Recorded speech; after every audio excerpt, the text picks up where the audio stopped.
Spinach soup பண்ண போகிறேன். அதை வந்து நல்லா வாஷ் பண்ணி கட் பண்ணி எடுத்து வச்சுருக்கேன். ஸோ அதுக்கு வந்து ஒரு வெங்காயம் வேணும், 4-5 பல்லு பூண்டு வந்து கட் பண்ணி எடுத்து வச்சுருக்கேன். அப்புறம் ஒரு துண்டு இஞ்சி வந்து இந்த மாதிரி ஸ்லைஸ் பண்ணியிருக்கேன்.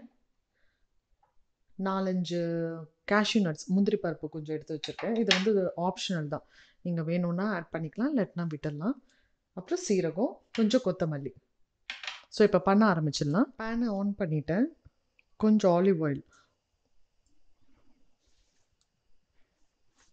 எண்ணெய் வந்து காஞ்சிடுச்சு. இப்போ வந்து சீரகத்தை ஆட் பண்ணிடலாம். அப்புறம் இஞ்சி, அப்புறம் முந்திரி பருப்பு,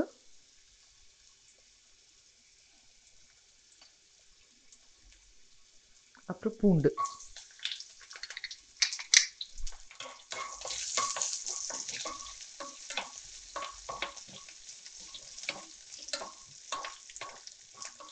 வெங்காயம் ஆட் பண்ணிக்கலாம்.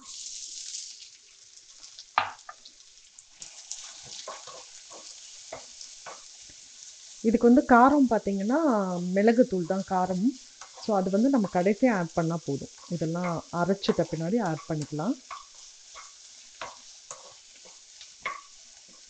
உப்பும் மிளகும் வந்து நம்ம லாஸ்ட்டாக ஆட் பண்ண போகிறோம். வெங்காயம் ஓரளவுக்கு நல்லா வதங்கிடுச்சு. இந்த ஸ்டேஜில் வந்து நம்ம கட் பண்ணி வச்சு இந்த ஸ்பினாச் வந்து இதில் போட்டுடலாம், கீரையை.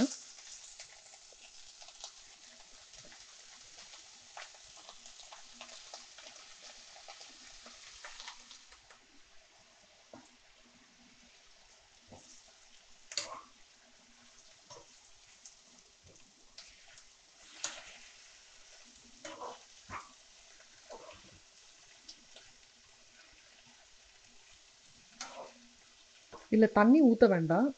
ஸோ இந்த கீரையில் இருக்கிற தண்ணியே போதும். பார்த்திங்கன்னா நல்லா அடங்கிடுச்சு. எவ்வளோ கீரை போட்டோம், பட் ஆனால் இப்போ நல்லா அடங்கிடுச்சு. இது ஓரளவுக்கு குக் ஆன பின்னாடி கொஞ்சம் தண்ணி ஆட் பண்ணிக்கலாம்.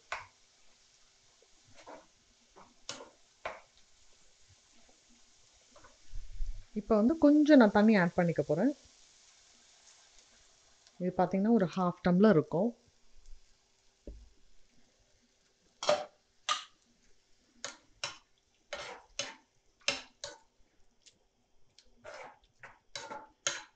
எப்படியும் நம்ம அரைக்கும் போது இது கொஞ்சம் திக்காக ஆகும்.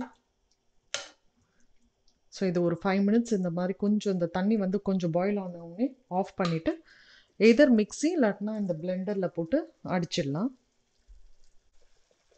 இது கொதிச்சிடுச்சு. ஸோ அதனால் நான் ஆஃப் பண்ணிட்டேன். இந்த ஸ்டேஜில் வந்து கொத்தமல்லி ஆட் பண்ணிக்கலாம்.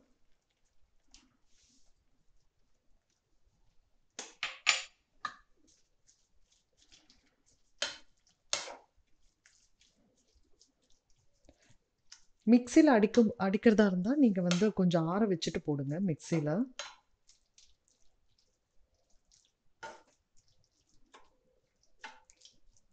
உங்கள்கிட்ட பிளெண்டர் இருந்ததுன்னா இப்போவே கூட அடிச்சுக்கலாம்.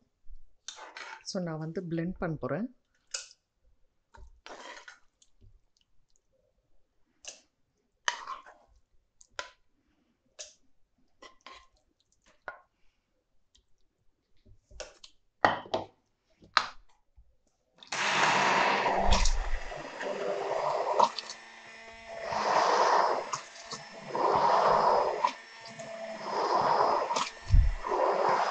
ஸ்டேஜில் பார்த்திங்கன்னா கொஞ்சம் பெப்பரும் கொஞ்சம் சால்ட்டும் ஆட் பண்ணிக்கலாம்.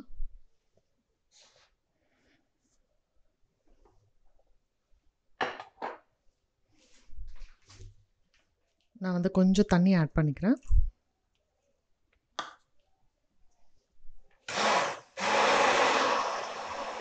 இந்த பாலக் சூப் ரெடி ஆயிடுச்சு.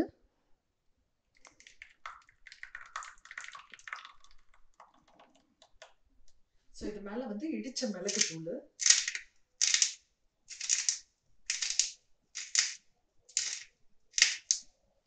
பார்த்திங்கன்னா இதுக்கு மேலே க்ரீம் கூட ஊற்றுவாங்க. ஸோ நான் வந்து அதெல்லாம் ஆட் பண்ணலை. இதுவே நல்லா திக்காக இருக்குது. நம்மளோட ஹெல்த்தி ஸ்பினாச் சூப்பு ரெடி ஆயிடுச்சு. மேலே இந்த க்ரஷ்டு பெப்பர்லாம் போட்டு சாப்பிட்டிங்கன்னா ரொம்ப நல்லாயிருக்கும். எஸ்பெஷலி சம்மர் டைமில் வந்து நம்மளுக்கு மத்தியானம் லஞ்ச் எல்லாம் ஹெவியாக இருக்கும். ஸோ இந்த மாதிரி ஒரு சூப் மாதிரி பண்ணி குடிச்சிங்கன்னா ரொம்ப நல்லாயிருக்கும், ஹெல்த்தியும் கூட. நீங்களும் வீட்டில் ட்ரை பண்ணி பாருங்கள், கண்டிப்பாக உங்களுக்கு பிடிக்கும். தேங்க்யூ.